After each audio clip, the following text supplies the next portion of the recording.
ہم بستری کے دوران بیوی کی 3 جگہوں پر بوسہ دینا کیوں حرام ہے؟ بسم اللہ الرحمن الرحیم۔ السلام علیکم ورحمۃ اللہ وبرکاتہ۔ آج کا بیان میرے بھائیوں کے لیے خاص ہے۔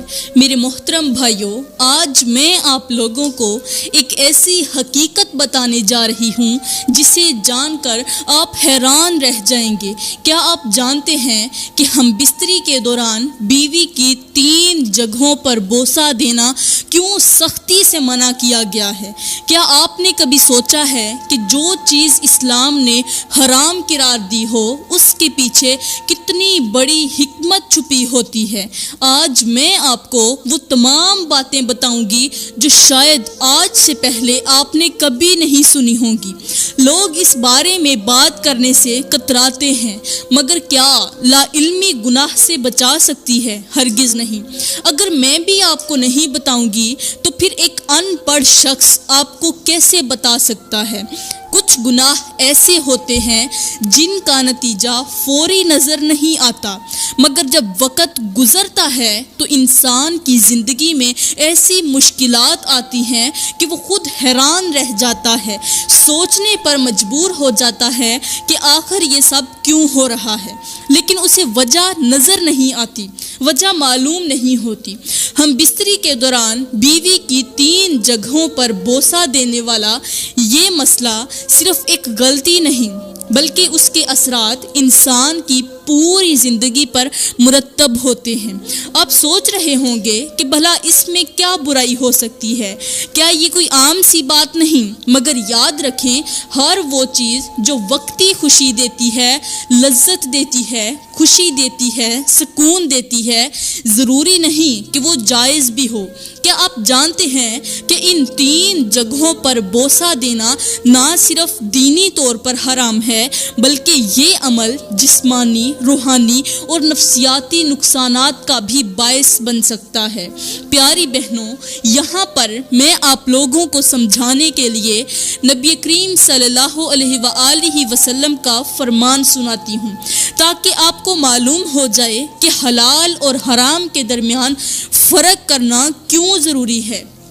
میرے کریم نبی صلی اللہ علیہ وآلہ وسلم نے فرمایا کہ انسان جب بار بار کسی گناہ کے قریب جاتا ہے تو اس کا دل سیاہ ہو جاتا ہے، یہاں تک کہ وہ اس گناہ کو معمولی سمجھنے لگتا ہے، بالکل ایسے جیسے کوئی شخص ابتدا میں کسی آگ کے قریب کھڑا ہو تو اسے گرمی محسوس ہوتی ہے، مگر جب وہ روز اس آگ کے پاس جانے لگے تو آہستہ آہستہ اس کا بدن اس گرمی کا عادی ہو جاتا ہے اور پھر ایک دن وہ خود اس آگ میں جا کر گر جاتا ہے۔ یہی حال ان لوگوں کا ہوتا ہے جو پہلے حرام سے بچنے کی کوشش کرتے ہیں مگر پھر آہستہ آہستہ اس کے قریب جاتے ہیں اور ایک وقت آتا ہے کہ انہیں اس کی برائی کا احساس ہی نہیں رہتا۔ آج ہم جس دور میں جی رہے ہیں، جس معاشرے میں پروان چڑھ رہے ہیں، وہاں بہت سی چیزیں ایسی ہیں جو گناہ میں شمار ہوتی ہیں مگر معاشرہ انہیں عام سمجھنے لگا ہے، اور جب کوئی ان کے نقصانات کے بارے میں بتاتا ہے تو لوگ ہنسی میں اڑا دیتے ہیں، مگر یاد رکھیں اللہ کے احکام کو نظر انداز کرنا ہمیشہ نقصان کا سبب بنتا ہے، چاہے وہ نقصان فوری نظر آئے یا وقت گزرنے کے بعد۔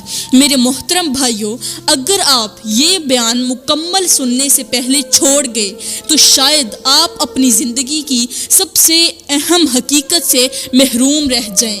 یہ وہ بات ہے جو آپ کی سوچ بدل سکتی ہے، آپ کی زندگی سنوار سکتی ہے اور شاید آپ کو اس گناہ سے بچا سکتی ہے جو آپ انجانے میں کر رہے ہیں۔ کیا آپ واقعی اتنی بڑی حقیقت جانے بغیر جا سکتے ہیں؟ اس بیان کو سننا چھوڑ سکتے ہیں؟